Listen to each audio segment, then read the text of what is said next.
With that being said, the individuals involved in his murder took away a man with children who depended upon their daddy on a daily basis. My son is not the youngest. He is the oldest of his siblings. He is 15 years old. He had to watch this, as this was put all over the outlets and everything that was possible to be shown.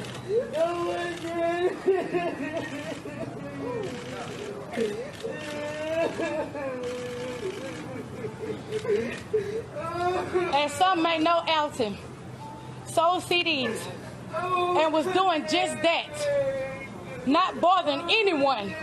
And I just talked to Abdul, who is the owner of the store, and Abdul witnessed the shooting of Alton Sterling.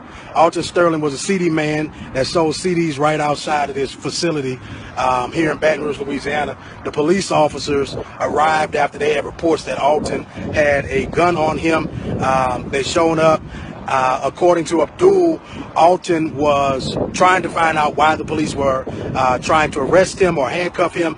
He never knew what they were doing. They got into an altercation. The police officers tased Alton as well as wrestled him to the ground. Once he was on the ground, he was on his back. Officers had his knee in his chest, according to witness reports, and the officers then shot him in the chest. One officer yelled out, "Gun!" According to Abdul, there were 4 to 6 shots fired into his chest. It was reported that the police officers did not call for an ambulance. But did you ever see him reach for his gun?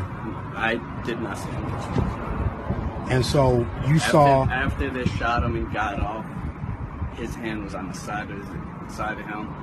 There was no gun in his hand, or his hand inside his hand. Was the gun visible when they shot it? Not at all. And so when did the gun become visible? After the cop went inside his pocket and pulled it out. So the cop went in his pocket, pulled out the gun, and went into his car and threw it on top of the seat inside his And then they put you... After that, yes, when backup came, they put me in the cop car. So, in your opinion, did they have to shoot him? From what I saw, they didn't have to shoot him. I mean, they got a call saying that he had a gun. I mean, they could have.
Perpetrate cops as the boldest and strongest men.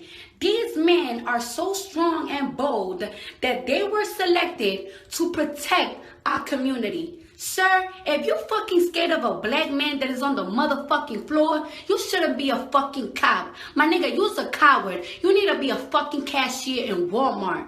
You mean to tell me you feel so weak and so less of a man that you don't think you could fucking, two of y'all could take one man down? And I don't want to hear none of y'all fucking politicians take this tragedy as an advantage for y'all fucking campaign. Or if I was president, this wouldn't happen. Shut the fuck up.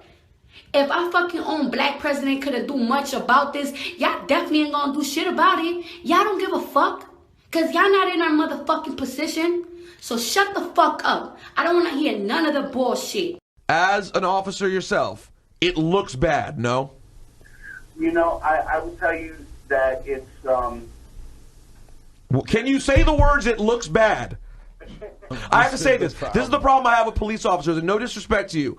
Y'all don't ever want to point at someone else and say, you can't do your job well. Right. I can tell you right now, if I heard a radio personality get on the air and do something irresponsible, I'd go, that's a bad radio personality. Yes. He does a bad job. Yes. Police officers never want to say when y'all do a bad job. So and that's the reason the public thinks all of you are bad. Because you won't ever call someone out and say they murdered someone. In cold blood, it happened again. And until you guys start taking responsibility for your own, people in the street are going to be upset instead. So how about y'all lead the movement instead? How about instead of people rioting, police officers get out in front of it themselves, and you guys are the first ones on the front lines? That's what should happen. Instead of you struggling to say, well, I don't know, it could be, they murdered that man.